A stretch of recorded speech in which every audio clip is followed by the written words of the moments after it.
Warum hat sie nichts gesagt, das ist die Frage. Die sich Millionen von Menschen stellen nach einem Streit, nach einer Trennung, nach einem stillen Abend in dem etwas in der Luft aching aber nie ausgesprochen wird. Sie war unglücklich. Du hast es gespürt, vielleicht skan lang. Aber sie hat nie direkt gesagt, was wirklich in ihrer Vorging. Und du hast nicht verstanden warum. Was wäre, wenn ich dir sagen würde, dass das kein Fehler von dir ist. Das das nicht bedeutet, du bist gefühlskalt oder unempfindlich. Sondern dass du einfach nicht gelernt hast, wie Frauenpsychologie wirklich funktioniert, auf der Ebene, die unter den Worten liegt, Frauen kommunizieren auf zwei Ebenen gleichzeitig. Es gibt die Ebene der Wort des, was du hörst. Und dann gibt es die Ebene der Gefühl des, was sie meinen. Und der Abstand zwischen diesen beiden Ebenen ist größer, als die meisten Menschen jemals begreifen. Nicht weil Frauen schwierig sind, nicht weil sie rätselhaft sein wollen, sondern weil die menschliche Psychologie, und besonders die weibliche Psychologie ein Sprach spricht, die weit komplexer ist als wird es jemals sein können. Hut wirst du die fünf Dinge verstehen, die Frauen nicht direkt sagen aber immer meinen. Fünf Botschaften, die jeden Tag gesendet werden in jeder Beziehung, in jeder Verbindung, in jedem Gespräch. Und sobald du sie verstehst, wirst du Frauen nie wieder mit denselben Augen sehen. Du wirst nicht mehr reden. Du wirst nicht mehr interpretieren. Du wirst anfangen zu verstehen, den gehirn Trick dich gerät weil es glaubt Kommunikation sei das was gesagt wird. Hut korrigieren wird das fangen waren Abschnitt 1, das Bedürfnis nach emotioneller Sicherheit, stell dir folgendes vor. Du fragst eine Frau, wie geht es dir, sie antwortet, gut, Kurs abgehakt. Fast wie ein Wand. Du denkst, sie ist gut drauf als okay, aber innerlich trägt sie ein Juick, das du nicht siehst. Sie hat dir nicht gelegen, aber sie hat dir auch nicht die Wahrheit gesagt. Und der Raum zwischen diesen beiden Dingen, das ist der Raum, den wir Hut betreten. Was Frauen nicht direkt sagen, ist das folgend. Ich öffne mich nicht, weil ich mich nicht sicher fühle. Das klingt einfach. Aber es ist einer der tiefgreifendsten psychologischen Mechanismen, den die Wissenschaft in der weiblichen Bindungspsychologie beschrieben hat. John Bowlby, der Begründer der modernen Bindungstheorie, hat in seinen Jahrzehntelangen Forschungen ein Grundwahrheit über menschliche Verbindungen aufgedeckt. Menschen öffnen sich emotional erst dann, wenn sie sich sicher fühlen. Das gilt für Kinder. Das gilt für Erwachsene. Und das gilt für Frauen in einem besonders intensiven Maß. Aber hierer kommt der Punkt, den die meisten übersehen. Emotional Sicherheit ist nicht dasselbe wie physische Sicherheit. Eine Frau kann physisch vollkommen sicher sein in ihrer Wohnung, in einer stablen Beziehung und außer Bedrohung und trotzdem tief in das Gefühl haben, dass sie sich emotional nicht öffnen kann. Warum? Weil emotional Sicherheit etwas anders bedeutet. Es bedeutet, ich glaube, dass mein Gefühl hierer willkommen sind. Ich glaube, dass ich nicht beurteilt werde, nicht abgewiesen, nicht belächelt. Ich glaube, dass ich sagen darf, wer ich wirklich bin, ohne Konsequenzen. Denk mal darüber nach. Wie oft hat eine Frau in deinem Leben eine Freundin, eine Partnerin etwas gesagt wie, vergiss es ist nichts oder du verstehst das sowieso nicht. Das sind kein Aussagen der Gleichgültigkeit. Das sind Aussagen der Schutzreaktion. Das sind die Wort eins Menschen, das sind gehirn gelernt hat, das Offenheit manchmal schmerzhaft ist. Die Psychologie nennt diesen Mechanismus emotionals Vermeidungsverhalten. Wenn jemand gelernt hat, durch früher Erfahrungen, durch Enttäuschungen, durch Moment, in denen es Gefühl auf Gleichgültigkeit oder Kritik gestoßen sind, dann baut das Gehirn ein Schutzgift auf. Es lernt. Schweigen ist sicherer als Sprechen. Und das Tragisch daran ist, dass dies Schutzgift so subtil und so unsichtbar ist, dass die Person, die sie trägt, sie oft selbst nicht mehr bemerkt. Die Frau sagt Gott und meint ich bin verletzt, aber ich trau mich nicht, es zu sagen. Und derjenige, der fragt, hört Gott und geht weiter. Undiluk zwischen einen Wetsch still unsichtbar Schritt für Schritt, was schafft emotional Sicherheit. Die Forschung, insbesondere die Arbeiten von Sue Johnson im Bereich der emotionsfokussierten Therapie, zeigt immer wieder drei Kernelemente. Erstens Konstanz. Das Bedeutet nicht immer perfekt zu sein. Es bedeutet, dass deine Reaktionen vorhersehbar unstable sind. Wenn eine Frau nicht weiß, wie du auf ihr Gefühl reagierst, ob mit Verständnis oder mit Kritik, mit Wham oder mit Distanz, dann kann sich ihr Gehirn keine Sicherheit aufbauen. Das Gehirn braucht Muster, Vertrauen zu entwickeln. Muster entstehen durch Wiederholungsweitens aktiv zuhören. Nicht das Nicken, das zeigt, dass du wartest, bis sie fertig ist, damit du antworten kannst. Zuhören, das Wiederholt, was sie gesagt hat, das Nachfragt, das zeigt, dass ihr Wort tatsächlich bei dir angekommen sind. Es gibt einen Unterschied zwischen dem Hören von Worten und dem Hören von Menschen. Frauen spüren diesen Unterschied sofort. Drittens, das Ausschalten von Emotionen und Lösungsvorschläge. Das ist einer der häufigsten und folgenreichsten Fehler. Eine Frau öffnet sich, teilt ein Problem, zeigt echt Verletzlichkeit und sofort kommt die Reaktion. Hier ist, was du tun solltest. Damit ist gemeint. Ich höre kein Problem mehr. Aber sie hat nicht nach einer Lösung gefragt. Sie hat nach Verbindung gesucht. Das Ausschalten eines emotionalen Moments, ein zu reparieren, ein zu analysieren, einfetchner dabei zu sein ist einer der mächtigsten Akt emotionaler Sicherheit, die du geben kannst. Das erst, was Frauen nicht direkt sagen ist, zeig mir, dass ich hier sicher bin, bevor ich mich sei. Abschnitt 2. Die still als lautest Botschaft, jetzt gehen wir tiefer. Weil es etwas gibt, das noch missverstandener ist als das Bedürfnis nach emotionaler Sicherheit. Es ist das Schweigen selbst, es gibt ein Altredensart, still ist Gold. Aber in der weiblichen Psychologie gilt oft das Gegenteil, still ist kein Leer, still ist ein Sprech. Und es ist die Sprech, die gesprochen Wort, wenn normal Sprech nicht mehr sicher oder möglich ist, was Frauen nicht direkt sagen, aber immer meinen, wenn sie schweigen. Ich fühle mich nicht gesehen. Lass mich das mit einem konkreten Beispiel veranschaulichen, das du vielleicht kennst. Du und eine Frau streitet. Du sagst etwas, sie antwortet kurz, dann hört sie auf zu sprechen. Sie wird einsilbig, dann still. Du denkst, sie will nicht reden, also geben wir ihr Raum, also gehst du weg. Du lässt sie in Ruhe. Und wenn du zurückkommst, ist die Situation noch schlimmer. Warum? Weil du den Code falsch gelesen hast. Ihr Schweigen war kein Einladung zum Rückzug. Ihr Schweigen war ein Hilferuf in einer Sprech, die du nicht gelernt hast zu hören. Die Psychologie des Schweigens in Beziehungen ist tiefgreifend. Es gibt Forschungsarbeiten von John Gottman, einem der einflussreichsten Beziehungsforscher der Welt, die sagen, dass Rückzug und Schweigen als Reaktion auf emotionalen Stress einer der stärksten Prädiktoren für das Scheitern einer Beziehung ist. Nennt es das Stonewalling. Aber was auch beschreibt, ist, dass Stonewalling fast immer eine Reaktion auf emotional Überwältigung ist, nicht ein Zeichen von Gleichgültigkeit, sondern ein Zeichen von zu viel Gefühl, das keinen Ausweg findet. Es gibt drei Arten des weiblichen Schweigens, die du verstehen musst, wirklich mit Frauen in Kontakt zu treten. Das erste ist das Schweigen des Schutzes. Das haben wir im ersten Abschnitt bereits beruht. Hier bedeutet Schweigen. Ich fühle mich nicht sicher genug, zu sprechen. Dieses Schweigen hat eine angespannte Qualität.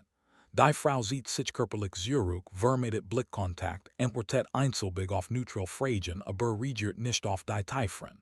Es ist das Schweigen des Menschen, der hinter einer Tür steht und wartet, ob es sicher ist, sie zu öffnen. Das zweite ist das Schweigen der Enttäuschung. Und dieses ist gefährlicher, weil es ruhiger ist. Die Frau spricht noch, über oberflächlich Dinge, über den Alltag, über das Wetter, aber sie ist distanziert. Freundlich aber weit weg. Das ist das Schweigen, das entsteht, wenn jemand lange versucht hat, etwas zu kommunizieren und immer wieder das Gefühl hat, nicht gehört zu werden. ist des Schweigen der Menschen, die innerlich aufgehört haben zu hoffen, dass sich etwas ändert. Und das ist des Schweigen, das am schwersten zu erkennen und am gefährlichsten zu ignorieren ist. Das dritt ist des Schweigen der Verarbeitung. Und dieses ist gesund. Hier braucht die Frau tatsächlich Zeit und Raum, ihr Gefühl zu sortieren, bevor sie sprechen kann. Dieses Schweigen ist nicht distanziert, es ist nachdenklich. Der Blick ist nach innen gerichtet. Wenn du in diesem Moment drängst, wenn du sagst, sag mir jetzt sofort, was du denkst, dann unterbrichst du einen wichtigen inneren Prozess. Denk mal darüber nach. Wie erkennst du den Unterschied? Durch Kontext, durch Körpersprache, durch die geschichte ihrer Interaktion. Wenn eine Frau regelmäßig schweigt nach bestimmten Gesprächen, nach bestimmten Themen, nach bestimmten Verhaltensweisen, dann ist es still kein Zufall. Das ist Information, die darauf wartet, gelassen zu werden. Was also tust du mit diesem Wissen? Du lernst in des Schweigen hineinzuvergehen, aber auf die richtige Weise. Nicht. Stimmt was nicht. Dies Phrase schließt zu leicht mit einem Nein ab. Nicht, warum redest du nicht? Das klingt wie ein Vorwurf. Sondern, ich merk, dass du heute ruhiger bist als sonst. Ich bin heiterer, wenn du reden merktest, aber ich dränge dich nicht. Das öffnet ein Tür und zu erzwingen. Das zeigt, ich seh dich, auch wenn du schweigst, das Zweit was Frauen nie direkt sagen ist, mein Schweigen hat ein Bedeutung. Lern sei zu lesen. Abschnitt 3, die unsichtbaren Tests. Jetzt kommen wir zu dem Punkt, der am häufigsten missverstanden wird. Und der gleichzeitig am wichtigsten ist, wenn du die weibliche Psychologie wirklich begreifen willst. Frauen testen, das klingt strategisch. Das klingt wie leicht berechnend. Aber wort, bever du diesen Gedanken zu einem Urteil matchst, lass mich dir sagen, was psychologisch wirklich dahinter steckt. Denn das, was wir landläufig als Tests bezeichnen, ist tatsächlich eins der ältesten und tiefgreifendsten Mechanismen des menschlichen Bindungsverhaltens. Was Frauen nie direkt sagen, ich test dich, weil ich mich absichern muss. Konzept der emotionalen Tests in Beziehungen ist tief verankert in der Bindungspsychologie. Der Schlüsselbegriff hierer ist Verlässlichkeit. Menschen suchen in Beziehungen nach Verlässlichkeit, nach der Gewissheit, dass die Person, der sie vertrauen, konsistent ist, dass sie in schwierigen Momenten ist, das Wort und Handlungen übereinstimmen, und wie testet des Gehirn Verlässlichkeit. Nicht durch direkt Fragen. Weil direkt Fragen direkt Antworten erzeugen, die das Bild nicht unbedingt widerspiegeln. Du kannst jemanden fragen, bist du für mich da, wenn es schwierig wird? Unjede Person auf der Welt wird ja sagen. Das Gehirn weiß das. Also testet es durch Situationen. Durch klein, oft unbewusst Szenarien die sagen, ob die Person das, was sie sagt, auch tut. Hierer sind die häufigsten unsichtbaren Tests, von denen Frauen nie sprechen. Der Test der Reaktion unter Druck. Sie erzählt dir von einem Problem bei der Arbeit, mit einer Freundin, mit ihrer Familie. Nicht weil sie eine Lösung will, sondern weil sie sehen will, wie du reagierst. Wirst du sofort in den Lösungsmodus schalten und ihr erklären, was sie tun soll. Wirst du ihr Gefühl mit Logik begegnen. Oder wirst du zuhören, wirklich zuhören und sagen, dass ihre emotionale Realität für dich wichtiger ist als das Problem selbst. Der Test der kleinen Versprechen. Vielleicht sagst du, du rufst sich Uhren.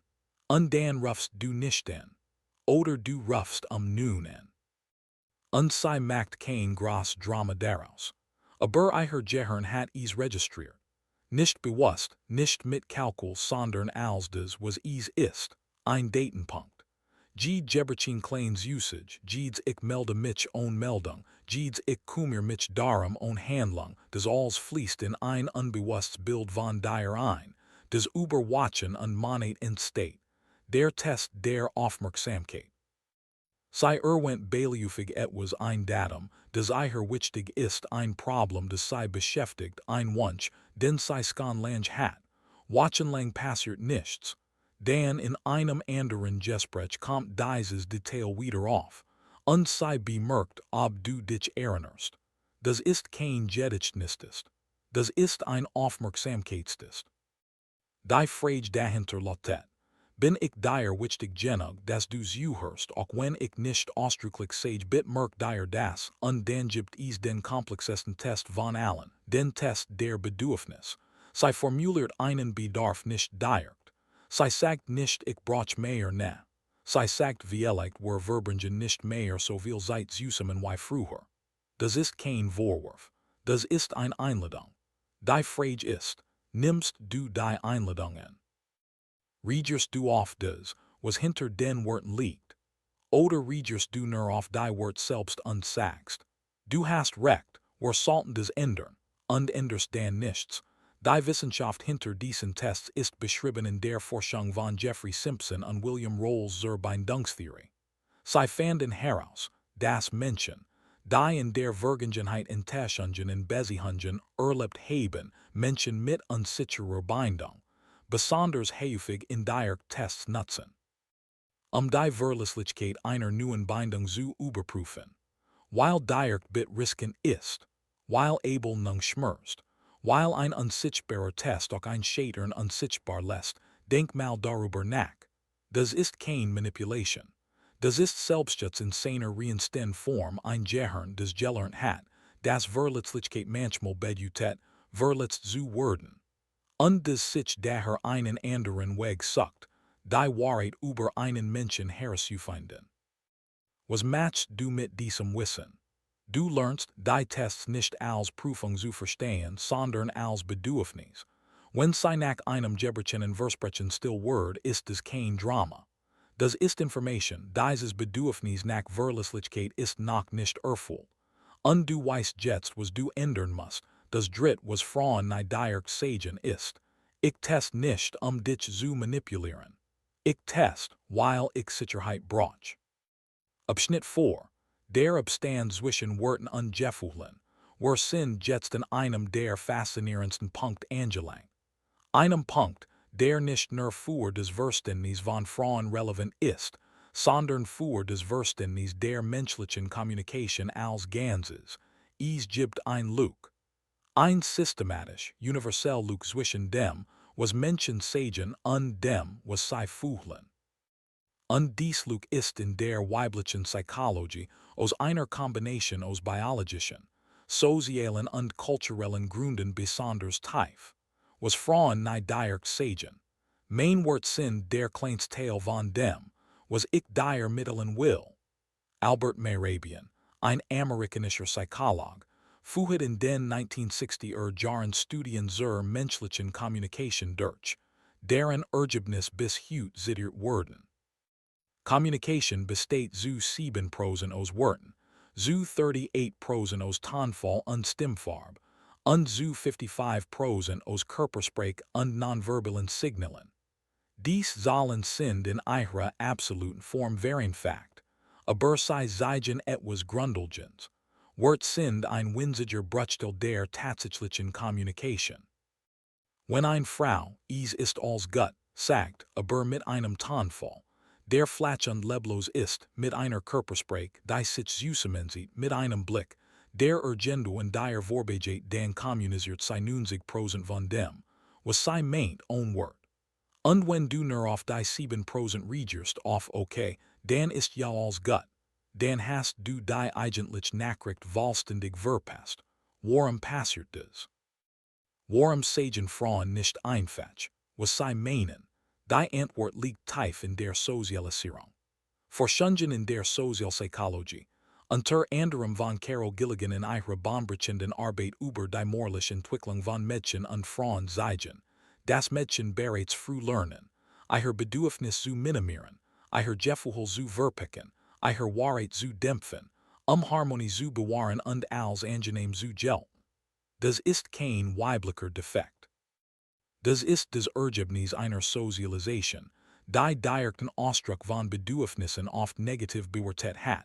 Das Resultat ist ein tief, oft vollständig unbewusst Kluft zwischen dem emotionalen Erleben und dem verbalen Ausdruck. Eine Frau fühlt intensiv. Sie denkt tief. Aber wenn sie spricht, filtert ein Teil ihres Gehirns automatisch. Ist das zu viel? Word ich damit überfordern. Word ich damit als schwierig wahrgenommen. Und was herauskommt, ist eine Objeschwächt, verwässert Version der emotionalen und was herauskommt, ist eine Objeschwächt, verwässert Version der emotionalen Wahrheit. Nicht weil sie lügt, sondern weil ihr gehirn gelernt hat, dass die wahre Wahrheit manchmal so gefährlich ist, sie auszusprechen, was bedeutet das für dich? Es bedeutet, dass du lernen musst, mit drei Ebenen gleichzeitig zu kommunizieren. Du hörst die Wort. Du nimmst den Tonfall wahr. Und du beobachtest die Körpersprache. Wenn dies drei Ebenen übereinstimmen, wenn jemand sagt, ich bin glücklich und dabei lacht und entspannt ist, dann ist die Nachricht eindeutig. Aber wenn sie auseinanderfallen, wenn die Wort sagen als gut und der Körper sagt, als ander als gut, dann ist der Körper die ehrliche Quelle konkret bedeutet das, Lern auf Mikrosignal zu ten. Sieht sie sich körperlich zurück, wenn ein bestimmtes Thema aufkommt. Verändert sich ihr Tonfall subtil, wenn sie über ein bestimmt Person spricht. Werden ihr Antworten kürzer, wenn ein bestimmtes Bedürfnis nicht erfüllt wird. Das sind keine kleinen Details. Das sind die eigentlichen Botschaften und der wichtigste Schritt. Wenn du Diskrepanz bemerkst, sprich sie behutsam an. Nicht als Vorwurf, nicht du sagst, es ist gut, aber ich glaub dir nicht. Sondern als echt Neugier. Du sagst, es ist alles okay, aber ich habe das Gefühl, dass da noch etwas ist. Ich liege vielleicht falsch, dies Phrase gibt ihr die Wahl. Sie kann öffnen oder nicht öffnen. Aber sie weiß, dass du gesehen hast, was hinter den Worten liegt. Und das allein verändert alles, das wird, was Frauen direkt sagen ist. Hör nicht nur auf mein Wort. Hör auf mich. Abschnitt 5, das Bedürfnis nach echter Wertschätzung. Wir kommen jetzt zum letzten und vielleicht tiefsten Punkt. Einem Punkt, über den wenig gesprochen wird, weil so offensichtlich klingt, dass die meisten Menschen denken, sie hätten einen bereits verstanden. Aber sie haben einen nicht verstanden.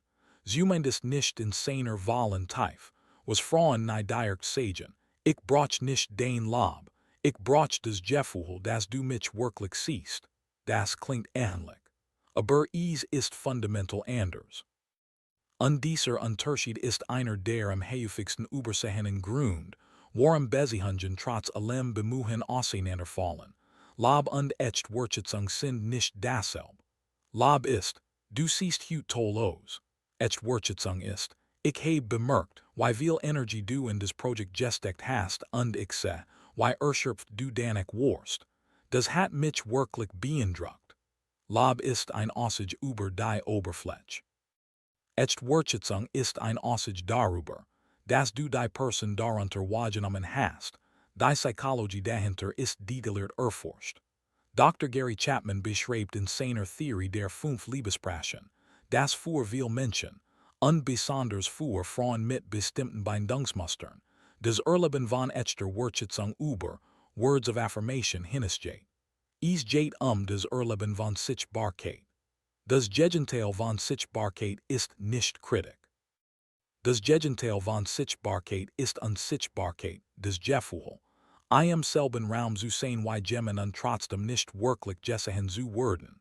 Unsichtbarkeit ist eins der schmerzhaftesten menschlichen Erlebnisse, die Sozialpsychologie kennt. Roy Baumeister, einer der führenden Forscher auf dem Gebiet der sozialen Ausgrenzung, zeigt in seinen Studien, dass das Gefühl, ignoriert zu werden, im Gehirn dieselben neuronalen Schmerzzentren aktiviert wie physischer Schmerz. Das ist kein Metaphor. Das ist Neurologie. Ignoriert werden tut buchstäblich weh. Und jetzt überträgt das auf alltägliche Beziehungsdynamiken. Sie kocht ein besonderes Essen. Du isst es, sagst vielleicht lecker, und gehst wieder zur Tagesordnung über. Was du nicht gesagt hast, dass du gesehen hast, dass sie stundenlang in der Küche stand, dass du weißt, dass es ein Rezept ihrer Großmutter ist, dass du bemerkt hast, dass sie heute besonders müde ist und es trotzdem gemacht hat. Das alles ist de unsichtbar, unausgesprochen, ungewürdigt. Und sie werden sagen, ich brauch dich, damit du das bemerkst. While des Aussprechen dieses Bedürfnisses des Bedürfnis selbst paradoxerweise important wood. Echt Sichtbarkeit Saal und Jeffregen Jeschahen. Saal spontan kommen. Saal zeigen, ich ste auf dich, nicht weil du mich darum bittest, sondern weil du mir wichtig genug bist, dass ich aufmerksam bin, denk mal darüber nach. Wie viel Moment in einer Watch gibt es, in denen du wirklich aufgepasst hast. Nicht auf des, was geredet word sondern auf des, was getten gefühlt getrigen word. Wie oft hast du etwas bemerkt, ein Erschöpfung, ein Freude, ein Anstrengung, und es ausgesprochen die Forschung von John Gottman, den wir bereits kennen, zeigt, dass in stablen und glücklichen Beziehungen die Partner im Durchschnitt 5-mal mehr positive als negative Interaktionen haben. Aber beschreibt auch etwas noch Spezifischeres, das Konzept der Bids für Connection. Verbindungsgebot. Das sind die kleinen, oft unsichtbaren Moment, in denen ein Mensch Aufmerksamkeit bittet, nicht mit großen Gesten, sondern mit kleinen Signalen. Ein Seufzen. Ein Kommentar über das Wetter, der eigentlich eine Einladung zur Unterhaltung ist. Ein Anlehnen. Ein Teilen eines kleinen Gedenkens. Gottmans Forschung zeigt, in glücklichen Beziehungen werden dies Verbindungsgebot fast immer beantwortet. In unglücklichen Beziehungen werden sie fast immer ignoriert, nicht aus Böswilligkeit, sondern aus Unaufmerksamkeit. Aus dem Nichtsehen dieser kleinen Einladungen, die niemals direkt ausgesprochen werden, das ist das fünfte und letzte, was Frauen nicht direkt sagen. Sie mich wirklich sie mich. Nicht nur, wenn ich es verlange, sondern weil du willst. Und jetzt kommen wir zum in dieses Gedankengangs zurück zur Ausgangsfrage. Warum hat sie nichts gesagt, weil sie es gesagt hat? Immer wieder. In der Art, wie sie schwieg. In der Art, wie sie testet. In den kleinen Signalen, die unbeantwortet blieben. In den Momenten, in denen ihr Wort etwas sagt und ihr Körper etwas anders. In den Augenblicken, in denen sie auf Sichtbarkeit hofft und Unsichtbarkeit erlebt. Die 5 Dinge, die Frauen nicht direkt sagen, sind kein Geheimnis. Sie sind kein Rätsel, die gelöst werden müssen. Sie sind tief, universell menschlich Bedürfnis nach Sicherheit, nach Sichtbarkeit, nach Verlässlichkeit, nach echtem Zuhören, nach wirklicher Wertschätzung. Dies Bedürfnis haben keinen geschlechtlichen Unterschied. Aber die Art, wie sie kommuniziert werden lies indirekt in der Sprache unter den Worten, das ist tief verankert in der weiblichen Psychologie, in der Sozialisierung in den Erfahrungen die Formen, wir werden. Und der wichtigste Schritt ist nicht, die Test zu bestehen. Nicht die Stil zu interpretieren. Nicht die richtigen Wort zu finden. Der wichtigste Schritt ist folgender, anfangen tatsächlich hinzusehen, hinzuhören. Mit der vollständigen Aufmerksamkeit, die ein Mensch verdient, dem du wichtig bist, den Gehirn trickt dich, weil es dir sagt, dass Kommunikation das ist, was ausgesprochen wird. Aber die Wahrheit ist, die tiefste Kommunikation geschieht zwischen den Worten. Und sobald du das verstehst, sobald du dies 5 unsichtbaren Botschaften erkennst und auf sie reagierst, wirst du Verbindungen erleben, die vorher unmöglich schienen. Also trickst dich den Gehirn wirklich aus, wenn es dir sagt, Frauen seien unverständlich. Nun ja, aber der Trick ist nicht schlecht. Es ist eine Einladung, tiefer zu schauen, aufmerksamer zu sein, menschlicher zu sein.